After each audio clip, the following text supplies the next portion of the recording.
সকালবেলা ঘুম থেকে উঠিয়ে দেখি এক রাইতের বৃষ্টির পানিয়ে পুরা বন্যা হয়ে গেছে, রাস্তাঘাট ঘর বাড়ি সব ডুবে গেছে। এর মধ্যে শুনতেছে ভাই নাকি খালের মধ্যে জাল মারি মাছ ধরতেছে। তো চলে গেলাম একটু ভাইয়ের মাছ ধরা দেখতে। রাস্তার মধ্যে একটা অটো পাইলাম।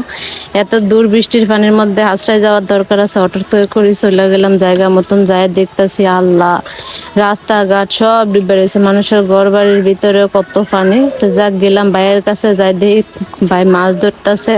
তা আমি যাওয়ার লগে লগে ভাই জাল ফালাই দিল খালের মধ্যে। এখন আমরা সবাই মিলিয়ে অপেক্ষা করতেছি কি মাছ উঠে, দেখার লাই অপেক্ষা করেন।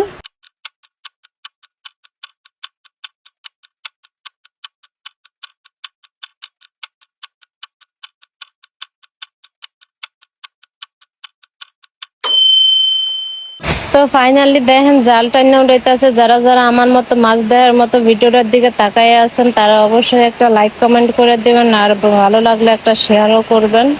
কথায় তো আছে কারোর পৌষ মাস কারোর সর্বনাশ, সবার রিজিকে কি সুন্দর মাছ উঠতেছে। আর যার পুকুরের মাছ গেছে হয়তো অনেক কষ্টে আছে। খাল বিল নদী নালা সব বেড়ে রয়েছে জালে মাছে। দেখেন কত মানুষ মাছ ধরতেছে, যারা মাছ ধরতেছে এর চাইতে বেশি দর্শক আছে মাছ দেখার লেগে। জাল হালাইছে আর একটা মাছও উঠে নাই, এমন একজন মানুষও নাই। দেখেন যেই যেমনে পারতাছে এমনি খালি মাছ ধরতেছে, আর অন্যদিকে মানুষ শুধু দেখতেছে আর বলতেছে যদি মাছের বাচ্চা উঠে। কারণ অনেক জায়গার মধ্যে তো মানুষের মাত্র মাছের চাও ফালাইছে মাছ বড় হওয়ার লেগে পুকুরের মধ্যে, কিন্তু সেই সব মাছও যেন বাইরে গেছে বন্যার পানিতে বৃষ্টির পানিতে নতুন পানি পাইয়া। এদিকে দেখেন আর বাই কিন্তু অনেক গুণ মাছের ফোনা ধরতেছে, এগুলো আনি আবার আমগো পুকুরে ফালাইবো।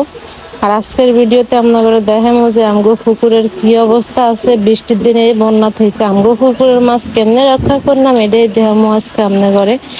এই মাছের পোনাগান কিন্তু আমগো পুকুরে ফালানোর লাগে সব বালতি ভরে রাখতেছে। দেখেন কত বড় বড় কাতল মাছের পোনা।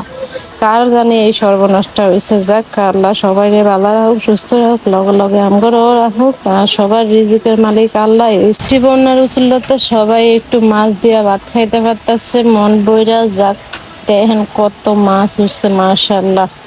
তো আমাকে ভিডিওটা দেখার লেগে আপনাদের অনেক অনেক ধন্যবাদ। সবাই ভালো থাকবেন, সুস্থ থাকবেন, আল্লাহ হাফেজ।